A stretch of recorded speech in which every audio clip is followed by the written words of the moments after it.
ಶ್ರೀರಾಮಚಂದ್ರನ ಪಟ್ಟಾಭಿಷೇಕಕ್ಕೆ ಸಕಲವೂ ಸಿದ್ಧತೆಯಾಗಿರುವುದು.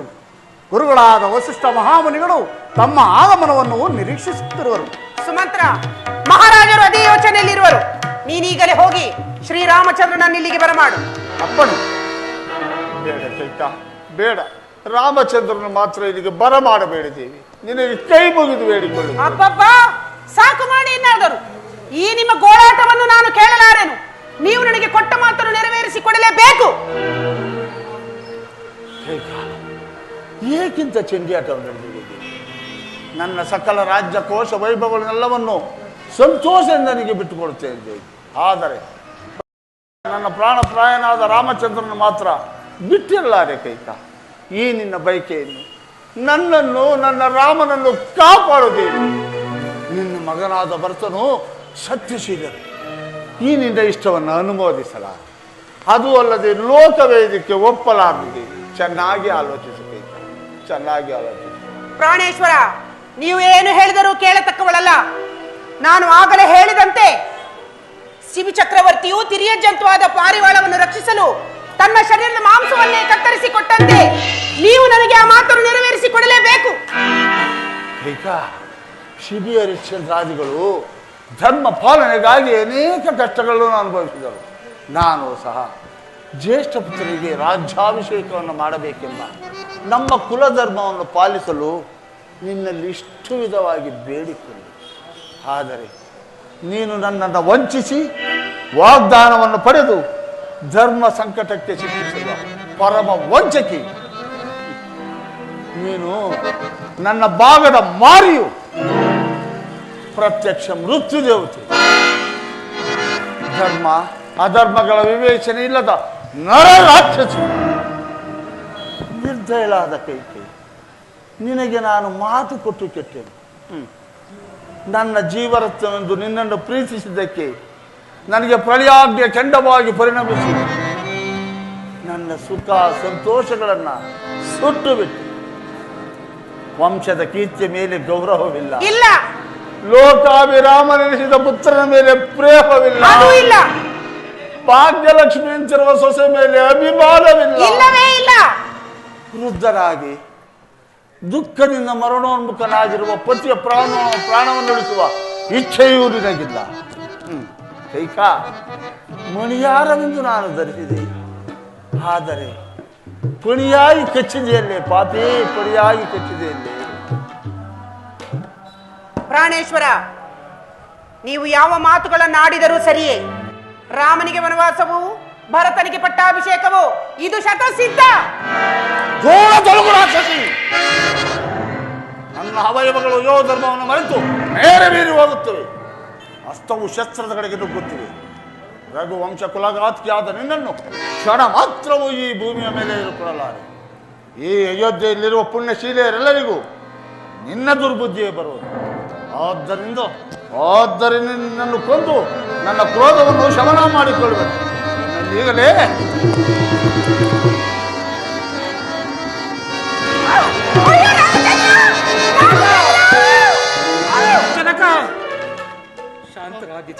ಕಂದ ರಾಮಚಂದ್ರ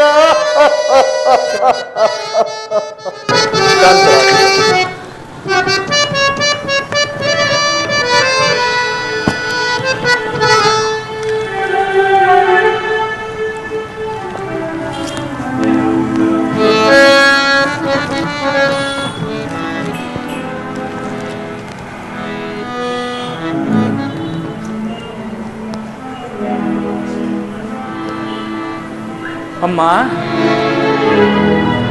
ಈ ದಿನ ಜನಕನ ರೀತಿಯೇ ಬೇರೆಯಾಗಿರುವುದಲ್ಲ. ಕಾರಣವೇನು ತಾಯಿ? ರಾಮಚಂದ್ರ, ನಿಮ್ಮ ತಂದೆಯವರು ಕೊಟ್ಟ ಮಾತನ್ನು ನೆರವೇರಿಸಿಕೊಡಲಾರದೆ ಪಡುತ್ತಿರುವ ವ್ಯಥೆ ಇದು. ಅಸಂಭವ. ಸೂರ್ಯ ವಂಶದ ಅರಸರು ಆಡಿದ ಮಾತಿಗೆ ತಪ್ಪುವರೇನಮ್ಮ? ಹೇಳು ತಾಯಿ, ನಿನ್ನ ಅದಾವ ಮನದ ಅಭಿಷ್ಟವನ್ನು ಈಡೇರಿಸಲಾರದೆ ತಂದೆಯವರು ಇಷ್ಟೊಂದು ವ್ಯಥೆಪಡುತ್ತಿರುವರು. ಅಮ್ಮ, ಅವರ ಸುಪುತ್ರನಾಗಿ ನಾನು ಅದನ್ನು ನೆರವೇರಿಸಿಕೊಡುತ್ತೇನೆ ತಾಯಿ. ಓಹೋ, ಇಷ್ಟು ಹೊತ್ತು ನಿನ್ನ ತಂದೆಯ ಪರೀಕ್ಷೆಯಾಯಿತು. ಈಗ ಮಗನ ಪರೀಕ್ಷೆಯೋ? ಅಮ್ಮ, ನೀನು ಎಂದೂ ನನ್ನಲ್ಲಿ ಈ ರೀತಿ ಅನುಮಾನ ಪಟ್ಟವಳಲ್ಲ. ಹಿಂದೇಕೋ ಕಾಣೆ ತಾಯಿ. ಹೇಳು ತಾಯಿ, ನಿನ್ನ ಮನದ ಅಭೀಷ್ಟವನ್ನು ಭಗವಾನ್ ಭಾಸ್ಕರನ ಸಾಕ್ಷಿಯಾಗಿಯೂ ನಡೆಸಿಕೊಡುತ್ತೇನೆ ತಾಯಿ. ಹಾಗಾದರೆ ಕೇಳು. ಹಿಂದೆ ದೇವಾಸುರರ ಯುದ್ಧ ಕಾಲದಲ್ಲಿ ನಾನು ನಿಮ್ಮ ತಂದೆಗೆ ಮಾಡಿರುವ ಸಹಾಯಕ್ಕೆ ಮೆಚ್ಚಿ ನಿಮ್ಮ ತಂದೆಯವರು ನನಗೆ 2 ವರಗಳನ್ನು ಕೊಟ್ಟಿದ್ದರು. ಅದನ್ನು ಕೇಳಿಪಟ್ಟೆನು ತಾಯಿ. ಆ ವರಗಳನ್ನು ನಾನು ಕೇಳಿಕೊಂಡೆನು. ಏನೆಂಬುದಾಗಿ ಕೇಳಿಕೊಂಡಿರಿ ತಾಯಿ? ನನ್ನ ಮೊದಲನೆಯ ವರಕ್ಕೆ ಇದೀಗ ನಿನಗೆ ನಿಶ್ಚಯವಾಗಿರುವ ಪಟ್ಟಾಭಿಷೇಕವನ್ನು ನಿಲ್ಲಿಸಿ ನನ್ನ ಮಗನಾದ ಭರತನಿಗೆ ಪಟ್ಟಾಭಿಷೇಕವಾಗಬೇಕು. ಅಮ್ಮ, ಈ ಅಲ್ಪವಾದ ವಿಚಾರಕ್ಕೆ ತಂದೆಯವರು ಇಷ್ಟೊಂದು ವ್ಯಥಪಡಬೇಕು? ಅಮ್ಮ, ಭರತನಾರು ನಾನಾರು? ನಮ್ಮಿಬ್ಬರಲ್ಲಿ ಯಾರಾಳಿದರೇನಮ್ಮ ಈ ನೆಲವನ್ನು? ಮುನ್ನ ಶತಕೋಟಿ ರಾಯರಾಳಿದ ಈ ನೆಲವನ್ನು ನಮ್ಮ ಹಿಂದಿನವರಂತೆ ನಾವು ಒಂದು ದಿನ ಬಿಟ್ಟು ಹೋಗಲೇಬೇಕಲ್ಲವೇ ತಾಯಿ? ಆಗಲಿ ತಾಯಿ, ನಿಮ್ಮ ಇಚ್ಛೆಯಂತೆಯೇ ಭರತನೇ ಪಟ್ಟಾಭಿಷಿಕ್ತನಾಗಲಿ. ಇನ್ನು ನಿಮ್ಮ 2ನೆಯ ವರವ್ಯಾವುದು? ಇನ್ನು ನನ್ನ 2ನೆಯ ವರಕ್ಕೆ ನೀನು 4 ಮಡಿಗಳನ್ನುಟ್ಟು ಜಟಾವಲ್ಕಲಧಾರಿಯಾಗಿ ಮುನಿವೃತ್ತಿಯಿಂದ ಪ್ರವೇಶವಿಲ್ಲದೆ 14 ವರ್ಷಗಳ ಕಾಲ ವನವಾಸಕ್ಕೆ ಹೋಗಬೇಕು. ಸಪ್ತಾಂಗದಿಂದೊಪ್ಪುವೆ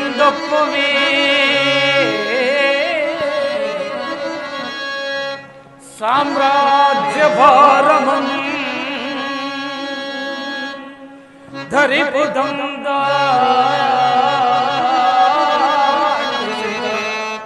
ಮಾತೆ ನೀನು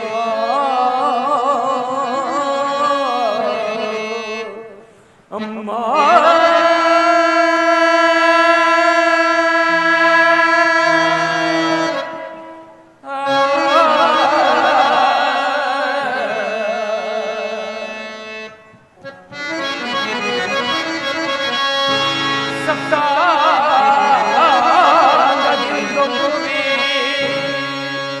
ಸಾಮ್ರಾಜ್ಯ ಭಾರಮ ಜರಿಪುದಂದ ಮಾತು ನೀನು ಅಮ್ಮ.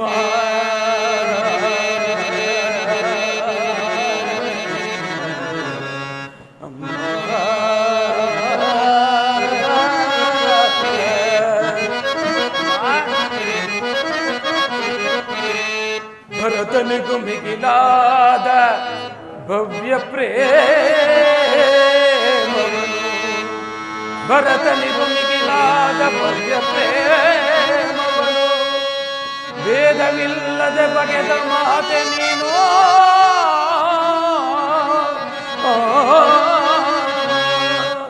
ಅಮ್ಮ.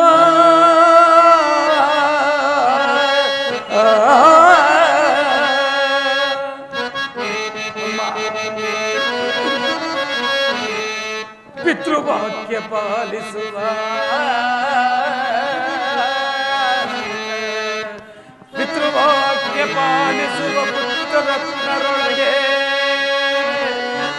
ಅಮರ ಕೀರ್ತಿಯಂ ಕೊಡಿಸಿದ ಮಾತೆ ನೀನು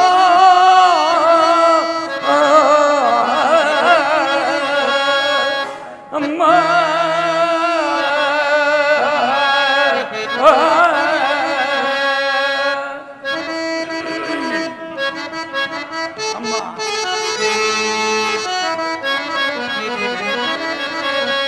ವನವಾಸನ ಪದಿಂದ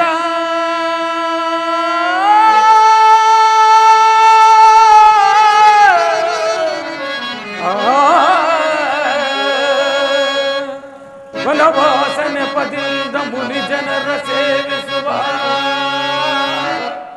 ಘನ ಪದವಿಯನಗಿದ್ದ ಮಾತೆ ನೀನು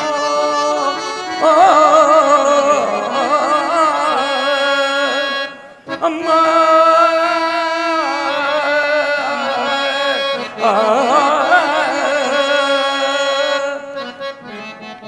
ಅಮ್ಮ,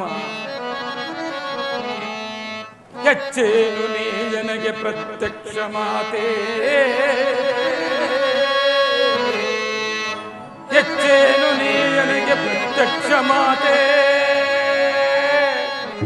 ಹೆಚ್ಚಿನ ಆಶೀರ್ವಾದ ಇನ್ನುಂಟೆ ಪೂತೆ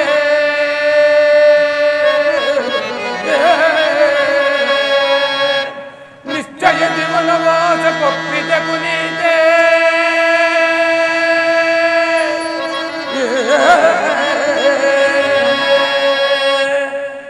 ಎಚ್ಚರಿಸುತ್ತಿದ್ದ ನನ್ನ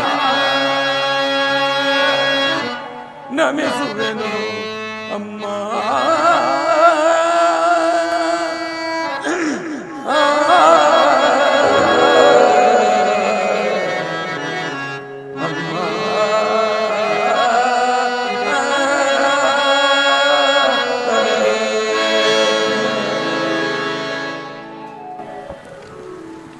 ಅಮ್ಮ, ನನ್ನ ಮೇಲೆ ಅದೆಷ್ಟೊಂದು ಪ್ರೀತಿ ವಾತ್ಸಲ್ಯ ತಾಯಿಯೇ ನಿಮಗೆ. ಈ ಕೋಸಲ ಸಾಮ್ರಾಜ್ಯವನ್ನು ನಾನು ನಿರ್ವಹಿಸಲು ಅಶಕ್ತನೆಂತಲೂ ಇದಕ್ಕೆ ಭರತನೇ ಯೋಗ್ಯನೆಂದು ತಿಳಿದು ನನಗೆ ಅನೇಕ ಮುನಿಗಳ ಪಾದ ಸೇವೆಯನ್ನು ಮಾಡಲು ಅವಕಾಶ ಮಾಡಿಕೊಟ್ಟು ಬಹಳ ಉಪಕಾರ ಮಾಡಿದೆ ತಾಯಿ. ಆಗಲಿ ತಾಯಿ, ನಿಮ್ಮ ಇಚ್ಛೆಯಂತೆಯೇ ನಾನು ಈ ದಿನವೇ ವನವಾಸಕ್ಕೆ ಹೊರಡುತ್ತೇನೆ. ಈ ವಿಚಾರವನ್ನು ಮಾತೆಯವರಿಗೂ ಜಾನಕಿಗೂ ತಿಳಿಸಿ ಬರುತ್ತೇನೆ.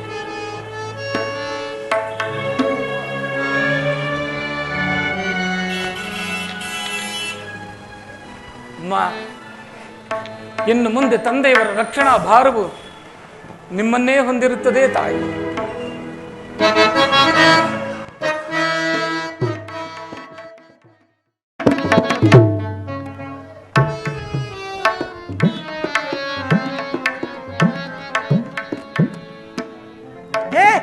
ಉಯ್ಯಿರಿ ಮಕ್ಕೆ, ಯಾರಿಗೆ ಬೇಕ್ರಿ ಮಕ್ಕಳು? ಬ್ಯಾಡ್ರಿ ರೀ, ಏನಾಗಿ ಹುಟ್ಟಿದ್ರು ಪರವಾಗಿಲ್ಲ, ಮನುಷ್ಯನಾಗ ಮಾತ್ರ ಹುಟ್ಟಬಾರ್ದು. ಮನುಷ್ಯನಾಗ ಹುಟ್ಟಿದ್ರು ಪರವಾಗಿಲ್ಲ ರೀ, ಮನೆ ಕಾಯೋಗ. ಬ್ರಾಹ್ಮಣನಾಗ ಮಾತ್ರ ಹುಟ್ಟಬಾರ್ದು. ಬ್ರಾಹ್ಮಣನಾಗ ಹುಟ್ಟಿದ್ರು ಪರವಾಗಿಲ್ಲ ರೀ, ಅದರಲ್ಲೂ ಬಡ ಬ್ರಾಹ್ಮಣನಾಗ ಮಾತ್ರ ಹುಟ್ಟಬಾರ್ದು. ಬಡ ಬ್ರಾಹ್ಮಣ ಹಾಗೆ ಹುಟ್ಟಿದ್ರು ಪರವಾಗಿಲ್ಲ ರೀ, ನಿಮ್ಮ ಮನೆ ಕಾಯೋಗ. ಮದುವೆ ಅಂತೂ ಮಾಡ್ಕೋಬಾರ್ದು. ಮದುವೆ ಮಾಡ್ಕೊಂಡ್ರು ಪರವಾಗಿಲ್ಲ ರೀ, ಮಕ್ಕಳಂತೂ ಮಾಡ್ಕೋಬಾರ್ದು. ಮಕ್ಕಳು ಮಾಡ್ಕೊಂಡ್ರು ಪರವಾಗಿಲ್ಲ ರೀ, ಅದರಲ್ಲೂ ಹೆಣ್ಣು ಮಕ್ಕಳಂತೂ ಮಾಡ್ಕೋಬಾರ್ದು. ತಪ್ಪು ತಿಳಿಬೇಡ್ರಿ. ಅಪ್ಪ ನನ್ನ ಕೆಳಗೊಂದು ಕೊಡಿಸು ಮ್ಯಾಗೊಂದು ಕೊಡಿಸು ಅಂತಾರೆ. ತಪ್ಪು ತಿಳಿಬೇಡ್ರಿ. ಕಾಲಿಗೆ ಗೆಜ್ಜೆ, ಕಿವಿಗೆ ಓಲೆ, ಮದ್ದಿಗೆ ಕುಪ್ಸ ಯಾರಿಗೆ ಬೇಕ್ರಿ? ನಾನು ಮದುವೆ ಆಗಿ 10 ವರ್ಷ ಆಯ್ತು ರೀ, ಮನೆ ಕಾಯೋ ಮಕ್ಕಳೇ ಆಗಲಿಲ್ಲ. ಮಾಡಬಾರ್ದು ಪ್ರಯತ್ನ ಎಲ್ಲ ಮಾಡಿದೆ. ರಾತ್ರಿ ಮಾಡಿದೆ, ಮುಂಜಾನೆ ಮಾಡಿದೆ, ಮಧ್ಯಾಹ್ನ ಮಾಡಿದೆ, ಯಾವಾಗ ಬೇಕೋ ಮಾಡಿದೆ ಪ್ರಯತ್ನ. ಯಂತ್ರ ಮಂತ್ರ ತಂತ್ರ ದೇವಸ್ಥಾನ, ಮಕ್ಕಳೇ ಆಗಲಿಲ್ಲ. ನಮ್ಮಪ್ಪ, ಲೋ ಮಗನೇ ವಂಶ ಬೆಳಿಬೇಕು, ಇನ್ನೊಂದು ಮದುವೆ ಮಾಡ್ಕೊಳ್ಳೋ ಅಂದ. ಅಪ್ಪ ಬೇಡ ಕೊಡು ಅಂತ ಎಷ್ಟೋ ಬೇಡ್ಕೊಂಡೆ, ಕೇಳಲಿಲ್ಲ. ಇವನು ಮನೆ ಕಾಯೋಗ ಮದುವೆ ಮಾಡೇ ಬಿಟ್ಟ. ಅವಳು ಮದುವೆ ಆಗಿದ್ದೆ ತಡ. ಅವಳು ಬಸ್ರಿ, ಇವಳು ಬಾಣಂತಿ. ಅವಳು ಬಸ್ರಿ, ಇವಳು ಬಾಣಂತಿ. ನಮ್ಮ ಗುರುಗಳಿನ್ನೂ ಬರಲೇ ಇಲ್ಲ. ಗುರುಗಳು ಬರ್ತಾರೆ, ನಾನು ನೋಡ್ತೀನಿ. ಏನು ಮಕ್ಕಳೇ ನೀನು ಮಕ್ಕಳ ಅಲ್ಲ ಕಣಯ್ಯ, ಎಲ್ಲಯ್ಯ ಹಾಳಾಗಿ ಹೋಗಿದ್ದೆ. ಗುರುಗಳೇ, ಈ ದಿನ ಏನೋ ವಿಶೇಷ ಭೋಜನ ಅಂತ ಹೇಳಿದ್ರಲ್ಲ, ಅದ್ರನ್ನೇ ನೋಡ್ತಾ ನೀವು ಕಾಯ್ತಾ ಇದ್ದೆ. ಒಂಟಿ ಬ್ರಾಹ್ಮಣ ಹೋಗ್ಬಾರ್ದು ಅಂತ ನಿನ್ ಕರ್ಕೊಂಡು ಹೋಗೋಣ ಅಂತ ಹೋಗಿದ್ದೆ. ಏನಯ್ಯ ಮಕ್ಕಳು ಹಂಗುಡ್ಸಿದ್ದೆ. ಹೋಲಿ ಬಿಡು. ಈ ದಿನ ಶ್ರೀರಾಮಚಂದ್ರ ಪ್ರಭುಗಳಿಗೆ ಪಟ್ಟಾಭಿಷೇಕದ ಶುಭ ಮುಹೂರ್ತ. ಅದಕ್ಕೋಸ್ಕರವಾಗಿ ಸೀತಾಮಾತೆಯವರ ತುಳಸಿ ಪೂಜೆ ಮಾಡಿ ನಮ್ಮಂತ ಬಡ ಬ್ರಾಹ್ಮಣರಿಗೆ ವಸ್ತ್ರದಾನ, ಗೋದಾನ, ಭೂದಾನ, ಭೋಜಾನ ಎಲ್ಲವನ್ನೂ ಕೊಡ್ತಾ ಇದ್ದಾರೆ. ವೇಳೆ ಬಹಳ ಆಗ್ತಾ ಇದೆ, ಹೋಗೋಣವೇ? ಗುರುಗಳೇ, ನೀವ್ ಹೇಳಿ ಶಾಸ್ತ್ರ ಮಂತ್ರ. ಹೌದು, ಶಾಸ್ತ್ರ ಎಲ್ಲ ಪಾಠ ಮಾಡಿದೀಯ ತಾನೇ? ಗುರುಗಳೇ, ಶಾಸ್ತ್ರ ನನ್ನ ನಾಲಿಗೆಗೆ ಹತ್ತಲ್ಲ, ಇನ್ನು ವಿದ್ಯೆ ನನ್ನ ತಲೆಗೆ ಹತ್ತಲ್ಲ, ಯೋಗಾಭ್ಯಾಸ ನನ್ನ ಮೈಗೆ ಹತ್ತಲ್ಲ. ಗುರುಗಳೇ ಹೋಗ್ಲಿ, ಇದನ್ನ ಕರಗಿಸಕ್ಕೆ ಯೋಗಾಭ್ಯಾಸ ಮಾಡಿದ್ಯೇನು? ಇಲ್ಲ ಗುರುಗಳೇ, ನನ್ನ ಮೈಗೆ ಹತ್ತಲ್ಲ. ಏನಿದ್ರು ನಮ್ದು ಭೋಜನ ಅಭ್ಯಾಸ. ಏನು ಉಟ್ಬಿಟ್ಟಿದ್ಯಪ್ಪ? ನಡಿ ಹೊರಡೋಣ. ನಡಿ, ಬಂಡಿ ಬಂಡಿ ಬಂಡಿ ಬಂಡಿ ಆಯ್ತು.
ತಾಯಿ ಜಗಜ್ಜನನಿ ಜಗಜ್ಜನ್ಮಾಂತರ ಕಾರಣಿ ನನ್ನ ಸ್ವಾಮಿಯಾದ ಶ್ರೀರಾಮಚಂದ್ರನಿಗೆ ಆಯಸ್ಸು ಆರೋಗ್ಯ ಭಾಗ್ಯವನ್ನು ಕೊಟ್ಟು ಸಕಲ ಐಶ್ವರ್ಯವನ್ನು ಕೊಟ್ಟು ಕರುಣಿಸಿ ಕಾಪಾಡು ತಾಯಿ ಕಾಪಾಡು.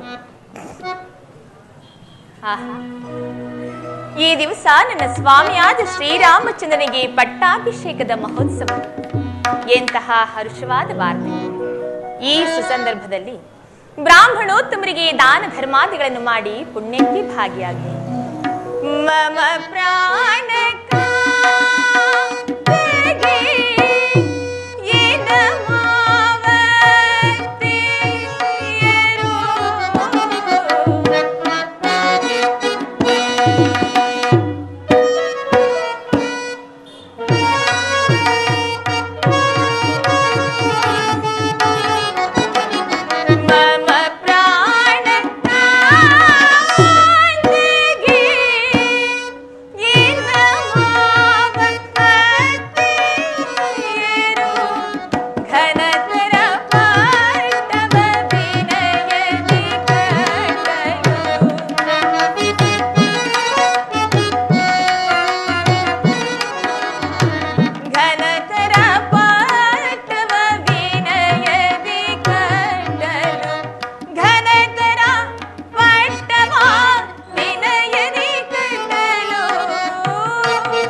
ಭವ ಇಷ್ಟಾರ್ಥ ಪ್ರಾಪ್ತಿರಸ್ತು ಇಷ್ಟಾರ್ಥ ಪ್ರಾಪ್ತಿ.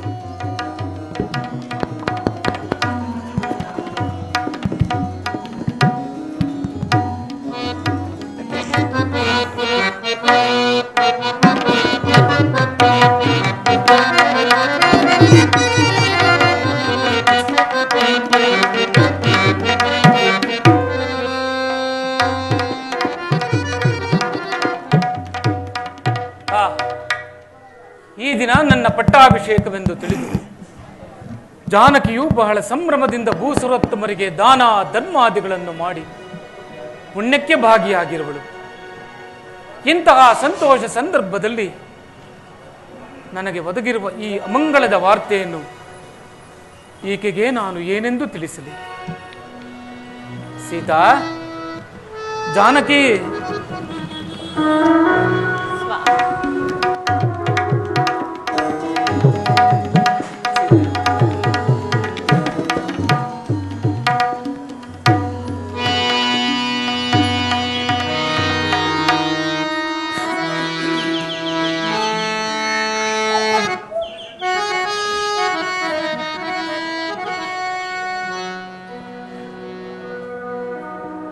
ಭುವನವನಿತಿ ಮುಡಿದ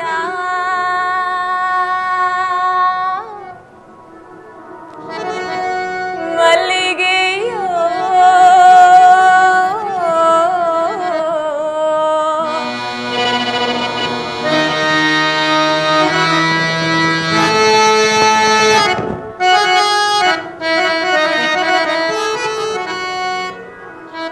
ಧರೆಯನ್ನು ಧರಿಸಿದವತರಿಸಿದ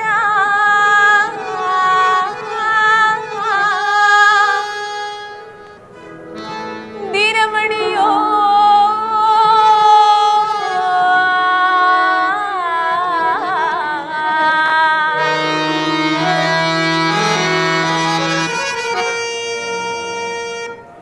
ರಾಮ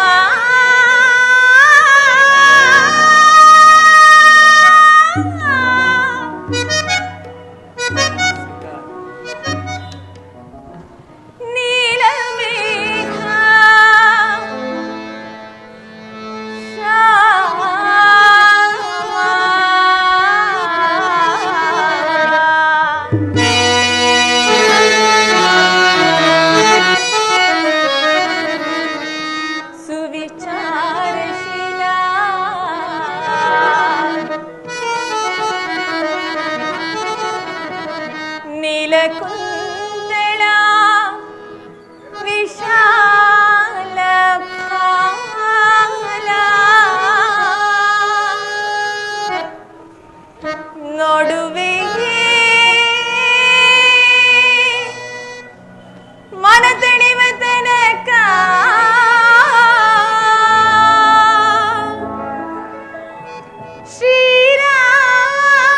ಶ್ರೀರಾಮನಿಗಿಡುವೆ ಕಸ್ತೂರಿ ತಿಲಕ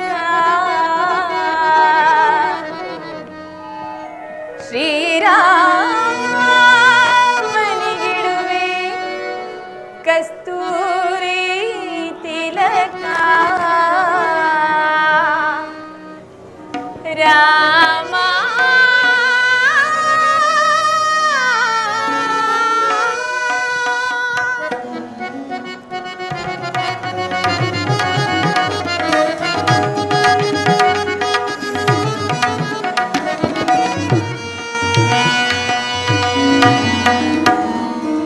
ಸೀತಾ, ಸ್ವಾಮಿ ಸಖಗೇನೋ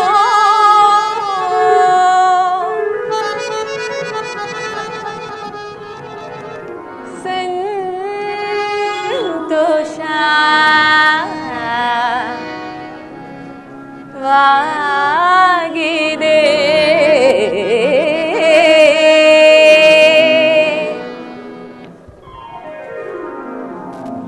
ಸ್ವಾಮಿ ಜಾನಕಿ, ಸಖಗೇನೋ ಸಂತೋಷವಾಗಿದೆ ಸಖಗೇನೋ ಸಂತೋಷವಾಗಿದೆ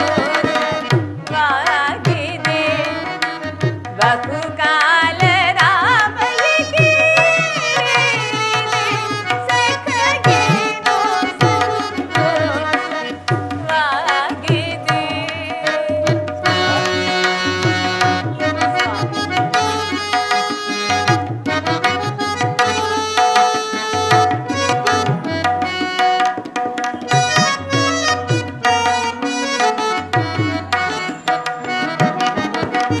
ರಮಣ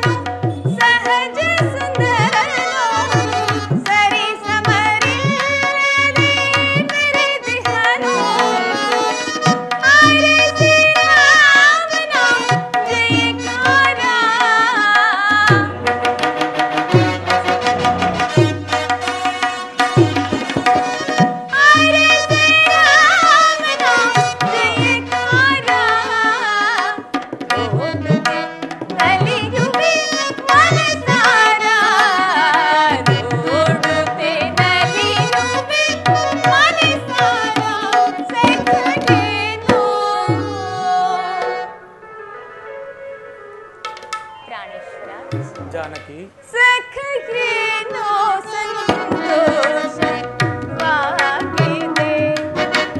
ಬಹುಕಾಲದ ಬಗೆಗೆ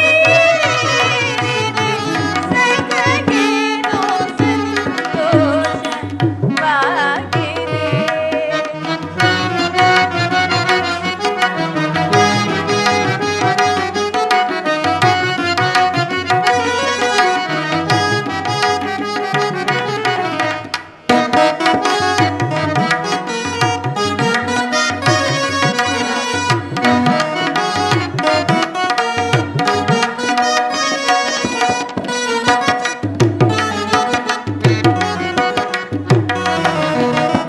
ಸಾಕೇತವು ಸಂತೋಷವ ಸಾಕೇತವು ಸಂತೋಷವ ಸದಾ ಪಡೆಯುವೆ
ಜಾನಕಿ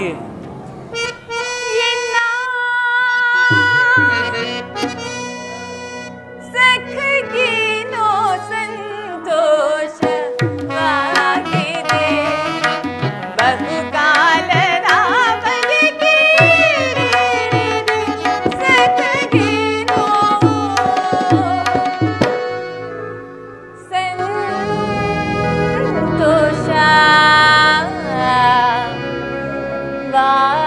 ಸಂತೋಷವಾಗಿದೆ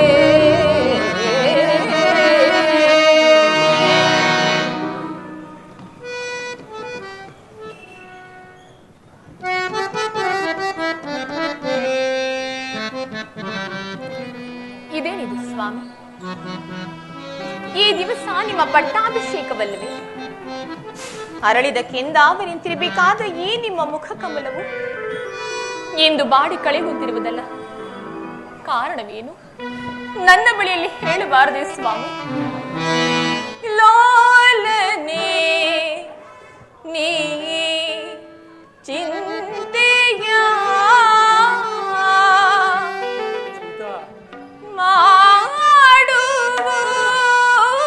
ಮಾಡುವುದೇನಿದು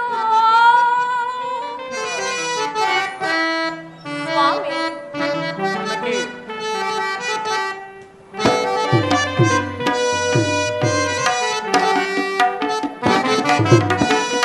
ಲೋಲನೆ ನೀ ಚಿಂತೆಯ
ಮೌನವಾಗಿರುವೆ. ನನ್ನ ಬಳಿಯಲ್ಲಿ ತಿಳಿಸಬಾರದೆ ಪ್ರಾಣೇಶ್ವರ? ಸೀತಾ,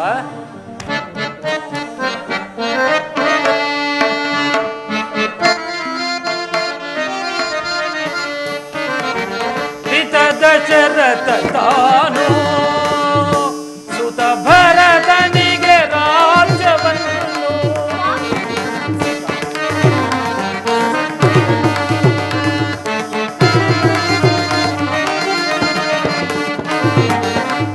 ದಶರಥ ತಾನು ಸುತ ಭರತನಿಗೆ ರಾಜವನ್ನು ಅತಿಶಯದಿಂದಿದ್ದನು ಕ್ಷಿತಿಸುತ್ತೆ ಅತಿಶಯದಿಂದಿದ್ದನು ಕ್ಷಿತಿಸುತ್ತೆಯೇ ಏಳಲ್ಲಿ ಸರಸೇರು ಗಮುಖಿ ಎಳೆಸಕಿ ಹೇಳಲಿ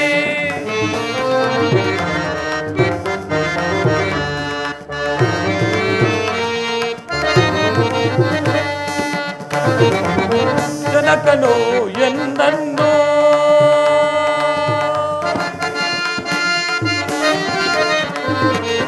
ಜನಕನು ಎಂದನ್ನು ವನಕ್ಕೆ ಹೋಗೆಂದನು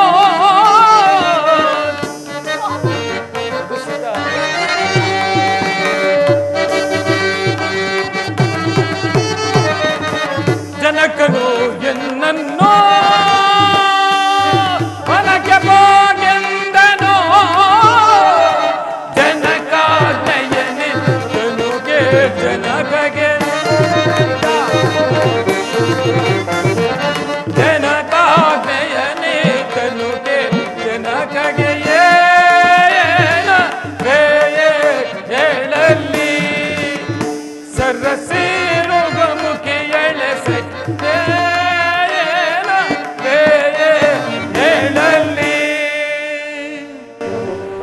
ಸೀತಾ, ಏನೆಂದು ಹೇಳಲಿ?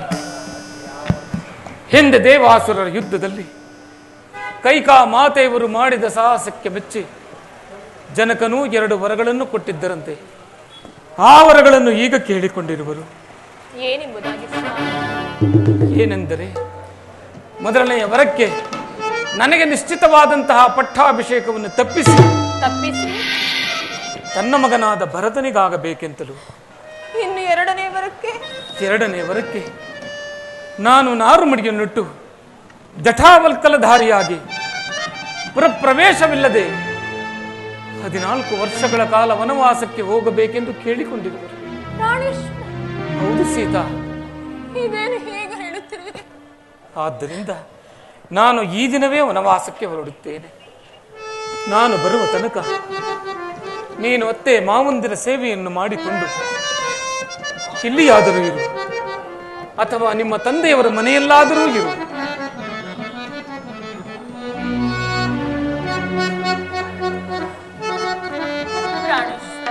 ಜಾನಕಿ, ಪತಿ ಸನಿಹ ಸತಿಗೆ ಸುಖ ಸ್ವರ್ಗ ಸೋಪಾನ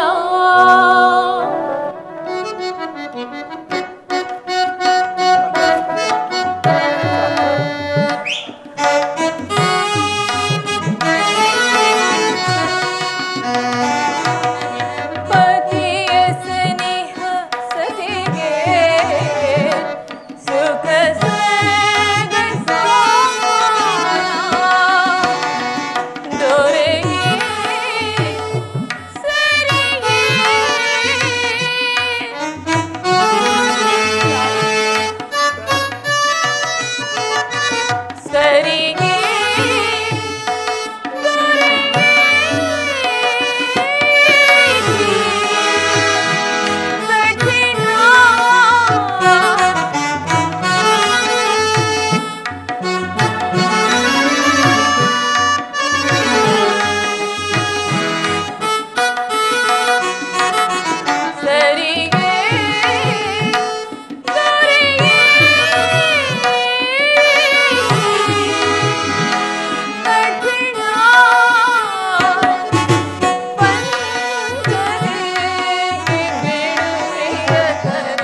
ನೀವಿಲ್ಲದಿರುವ ಈ ಅಯೋಧ್ಯೆಯಲ್ಲಿ ಅದು ಹೇಗೆ ತಾನೇ ನಾನು ಜೀವಿಸಲು ಸಾಧ್ಯ? ಅದೆಂದಿಗೂ ಸಾಧ್ಯವಿಲ್ಲ. ಮರದ ನೆರಳು ಮರವನ್ನೇ ಆಶ್ರಯಿಸುವಂತೆ ನಾನು ನಿಮ್ಮನ್ನೇ ಹಿಂಬಾಲಿಸಿಕೊಂಡು ಬರುತ್ತೇನೆ. ಆದರೆ ನೀವಿಲ್ಲದಿರುವ ಈ ಅಯೋಧ್ಯೆಯಲ್ಲಿ ಅರಕ್ಷಣವೂ ನಾನು ಜೀವಿಸಿರಲಾರೆ. ಆದ್ದರಿಂದ ನನ್ನನ್ನು ನಿಮ್ಮ ಸಂಗಡ ಕರೆದುಕೊಂಡು ಹೋಗಿ ಸ್ವಾಮಿ. ಬೇಡ ಸೀತಾ, ಬೇಡ. ವನವಾಸದಾಜ್ಞೆ ನನಗೆ ಮಾತ್ರ. ನೀನು ಸುಮಕೋಮಲೆ, ಅರಮನೆಯಲ್ಲಿ ಸುಖವಾಗಿ ಬೆಳೆದವಳು. ಕಾಡಿನಲ್ಲಿ ಗೆಡ್ಡೆ ಗಣಸುಗಳನ್ನು ತಿನ್ನುತ್ತಾ ಕಲ್ಲು ಮುಳ್ಳುಗಳನ್ನು ತುಳಿಯುತ್ತಾ ಕಷ್ಟಪಡುವುದನ್ನು ಈ ನನ್ನ ಕಣ್ಣುಗಳಿಂದ ನೋಡಲಾರೆನು ಸೀತಾ, ಈ ನನ್ನ ಕಣ್ಣುಗಳಿಂದ ನೋಡಲಾರೆನು. ಪ್ರಾಣೇಶ್ವರ, 14 ವರ್ಷ ವನವಾಸವನ್ನು 14 ದಿನಗಳಂತೆಯೇ ಕಳೆದು ಬಂದು ಬಿಡುತ್ತೇನೆ. ನನ್ನನ್ನು ಸಂತೋಷವಾಗಿ ಬೀಳ್ಕೊಡು ಜಾನಕಿ. ಸಾಧ್ಯವಿಲ್ಲ ಸ್ವಾಮಿ, ಅದೆಂದಿಗೂ ಸಾಧ್ಯವಿಲ್ಲ. ಚಂದ್ರನಿಲ್ಲದ ಗಗನದಂತೆ, ನೀರಿಲ್ಲದ ಮೇನಿನಂತೆ ನೀವಿಲ್ಲದಿರುವ ಈ ಅಯೋಧ್ಯೆಯಲ್ಲಿ ಅದು ಹೇಗೆ ತಾನೇ ನಾನು ಜೀವಿಸಲು ಸಾಧ್ಯ? ಸೀತಾ, ಪ್ರಾಣೇಶ್ವರ, ನನ್ನನ್ನು ನಿಮ್ಮ ಸಂಗಡ ಕರೆದುಕೊಂಡು ಹೋಗಿ ಸ್ವಾಮಿ. ಕಾಡಿನಲ್ಲಿ ಎಂತಹ ಕಷ್ಟಗಳೇ ಬಂದರೂ ನಾನು ನಿಮ್ಮನ್ನೇ ಹಿಂಬಾಲಿಸಿಕೊಂಡು ಬರುತ್ತೇನೆ. ಆದರೆ ನಿಮ್ಮನ್ನಗಲೇ ಅರಕ್ಷಣವು ನಾನು ಜೀವಿಸಿಲ್ಲ. ದಯಮಾಡಿ ನನ್ನನ್ನು ನಿಮ್ಮ ಸಂಗಡ ಕರೆದುಕೊಂಡು ಹೋಗಿ ಪ್ರಾಣೇಶ್ವರ. ಸೀತಾ, ಒಂದು ವೇಳೆ ನೀವೇನಾದ್ರೂ ನನ್ನ ನಿಮ್ಮ ಸಂಗಡ ಕರೆದುಕೊಂಡು ಹೋಗದಿದ್ದ ಪಕ್ಷದಲ್ಲಿ ನಾನು ಪ್ರಾಣ ತ್ಯಾಗ ಮಾಡಿಕೊಳ್ಳುತ್ತೇನೆ. ಶಾಂತಳಾಗು, ಶಾಂತಳಾಗು. ವಿಧಿ ಇಚ್ಛೆ ನಡೆ. ಮಾತಾ ಪಿತೃಗಳ ಆಶೀರ್ವಾದವನ್ನು ಪಡೆದು ವನವಾಸಕ್ಕೆ ಹೊರಡೋಣ. ಹಾಗೆ